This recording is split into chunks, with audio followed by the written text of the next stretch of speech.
जय शंकर की आप सभी का हार्दिक अभिनंदन एवं स्वागत। आज अपन लोग चर्चा करेंगे होली के त्यौहार के संबंध में। होली का त्यौहार क्यों मनाया जाता है, इसके पीछे क्या पौराणिक कथानक एवं हमारा जो भारतीय धर्म दर्शन है उसका क्या इतिहास है, उस पर हम लोग परिचर्चा कर रहे हैं। होली जो है वो भारतीय सनातन धर्म दर्शन का सामुदायिक धार्मिक वैज्ञानिक अनुष्ठान है, जिसके संदर्भ में हमारे यहाँ अनेक पौराणिक मान्यताएं हैं। पहला जो पौराणिक स्वरूप है उसके पीछे कथानक आता है कि भगवान शिव, माँ पार्वती और कामदेव इस त्योहार के बनने का एक प्रमुख कारण रहे हैं। हिमालय की पुत्री है पार्वती, शैलजा, गिरिजा, और उन माँ पार्वती की ये इच्छा थी कि उनका विवाह केवल और केवल भगवान आशुतोष सांब सदाशिव महामृत्युंजय भोलेनाथ से हो। सभी देवता भी यही चाहते थे, क्योंकि तारकासुर से उन्हें मुक्ति चाहिए। भगवान भोलेनाथ तो समाधि में है, उनकी समाधि कैसे भंग हो, वो विवाह का प्रयोजन कैसे सिद्ध कर सकें, इस हेतु में माँ पार्वती भी कुछ करने में असमर्थ हैं, देवता भी कुछ नहीं कर पा रहे हैं।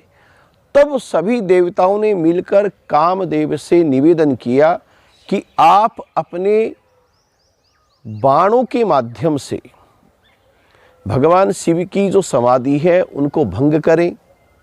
कामदेव ने मना कर दिया कि नहीं, भगवान शिव को समाधि से अलग करना अपनी मृत्यु को निमंत्रण देना है। लेकिन देवताओं की कार्य साधने की हितता के माध्यम से कामदेव ने प्रस्ताव स्वीकार किया और कहते हैं कि कामदेव ने अपने प्रेम बाण के माध्यम से भगवान शिव पर चढ़ाई की। रामचरितमानस में बाबा तुलसीदास जो हैं इस प्रसंग को वर्णित करते हुए लिखते हैं कि जब कामदेव ने प्रेम बाण चलाया, उस समय प्रकृति की जो चराचर सृष्टिभूत स्त्री पुरुषक जो भी जीव हैं वो सब काम के वशीभूत हो गए, प्रेम के वशीभूत हो गए। और उन्होंने लिखा है, संगम करहि तालाब तलाई, कि जो स्त्री पुरुष वाचक रूपकता है उनमें संगम होने लगा। तो उस समय सारा संसार जब कामासक्त हो गया तो कौन बचे। वहाँ पर गोस्वामी जी भी लिखते लिखते हतप्रभ रह गए कि ये मैंने क्या लिख दिया। तो उन्होंने हनुमान जी महाराज का स्मरण किया। हनुमान जी महाराज उनको आकर के बताते हैं कि जे राखे रघुबीर ते उबरे तिहु काल महु।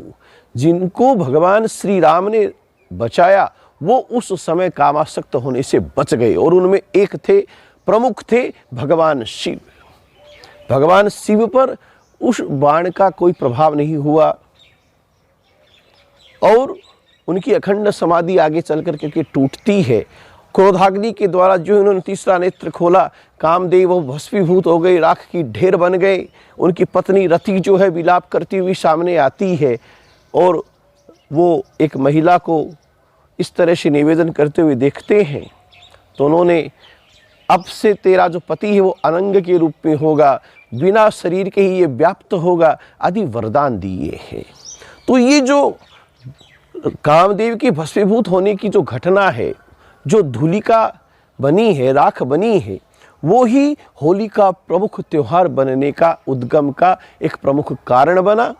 और वसंत उत्सव, वसंत प्रतिपदा, छारंडी के दिन, धुलंडी के दिन आज भी वो ही प्रतीकात्मक रूप से जो धूल है, धूरी है,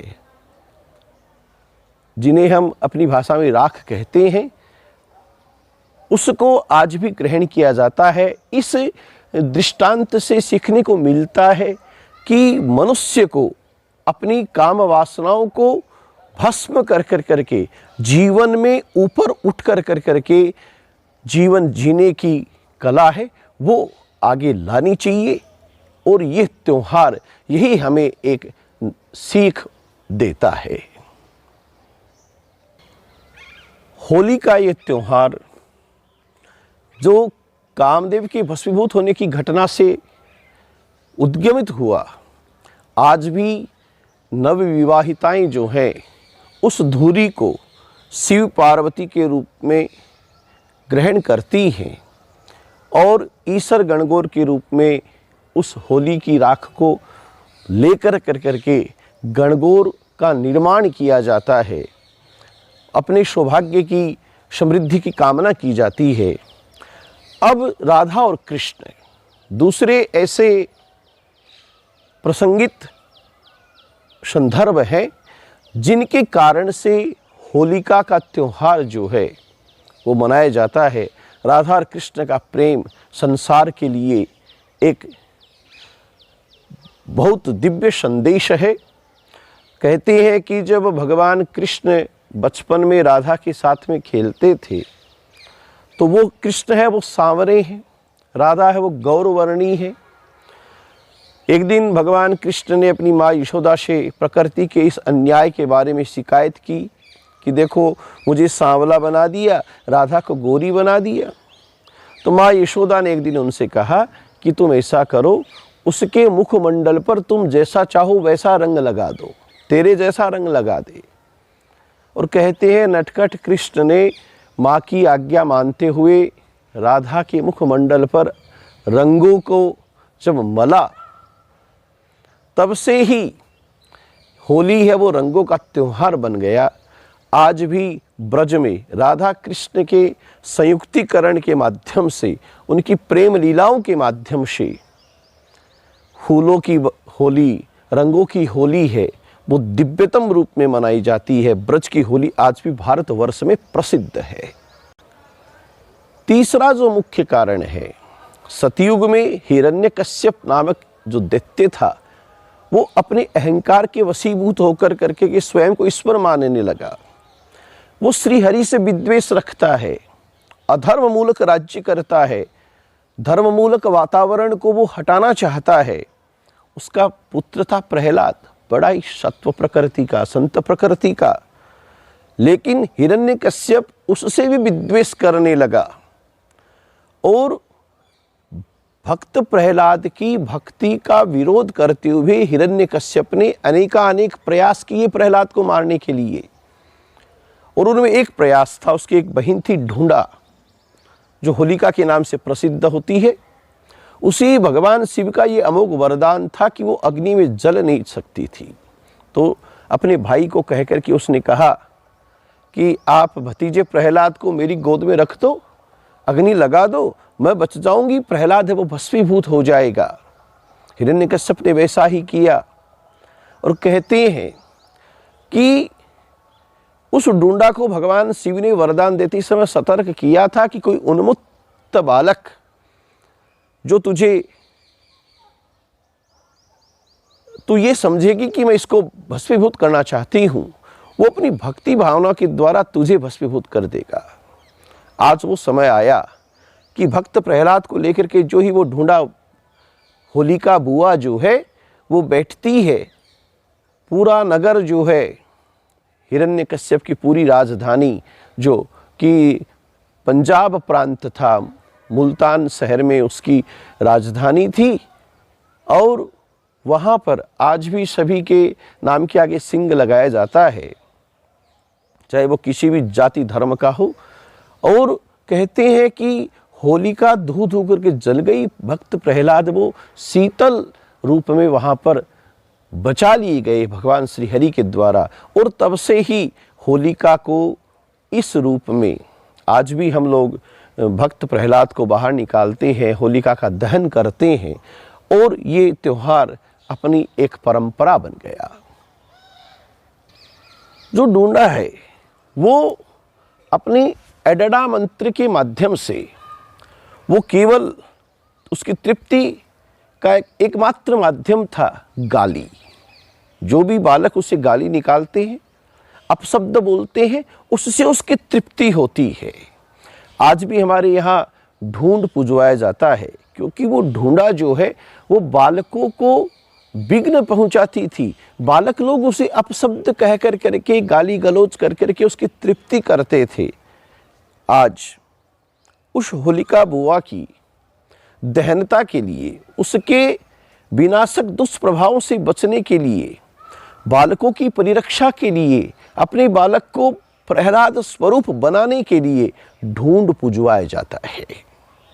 जो पौराणिक आधार है उसमें नारद और युधिष्ठिर का संवाद है, वो एक हेतु बनता है। एक समय नारद जी ने राजा युधिष्ठिर से निवेदन किया कि राजन, फाल्गुन शुक्ला पूर्णिमा के दिन आप सभी लोगों को अभय दान दें, ताकि सब लोग प्रसन्न रह सके, एक साथ रह सकें।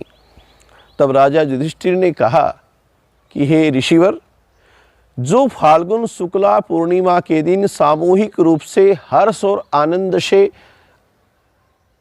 व्याप्त रहेंगे, पर्व मनाएंगे, उनके पापों का नाश होगा। तभी से होली पर सभी लोग हंसना, एक दूसरे को रंग लगाना, पुष्पों की होली खेलना, सामाजिक और सामुदायिक सौहार्दता बनाना हमारी एक परंपरा बन गया, होली के उद्गम का एक कारण बन गया। पांचवा कारण है हरिहर का डोला उत्सव। कई प्रांतों में आज भी प्रथा है कि भगवान शिव को, भगवान हरि को पालकी में, झूले में झुलाया जाता है।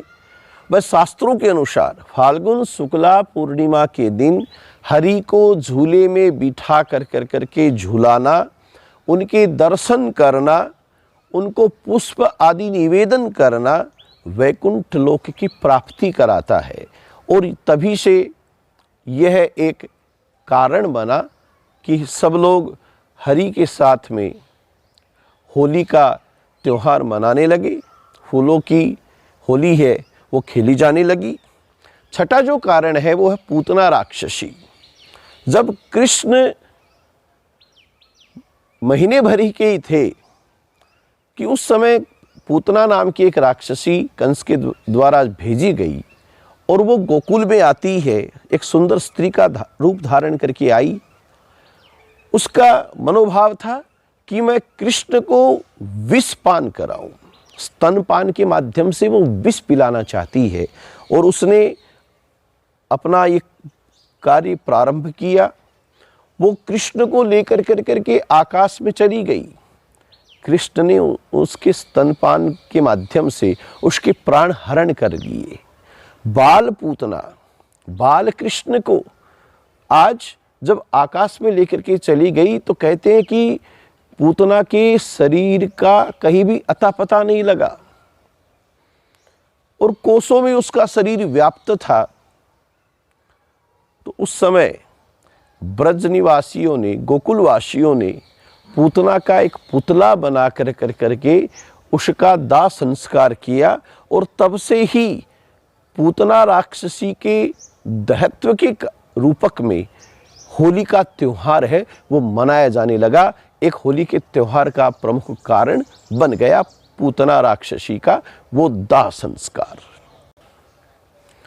पूतना राक्षसी का दाह संस्कार होता है तो आज भी, मैंने पूर्व में भी आपको बताया कि होली की जो धूल है, जो राख है, उसको ग्रहण किया जाता है पवित्र मानकर, क्योंकि पूतना को वो गति दी है जो एक धाय माँ को दी जानी चाहिए।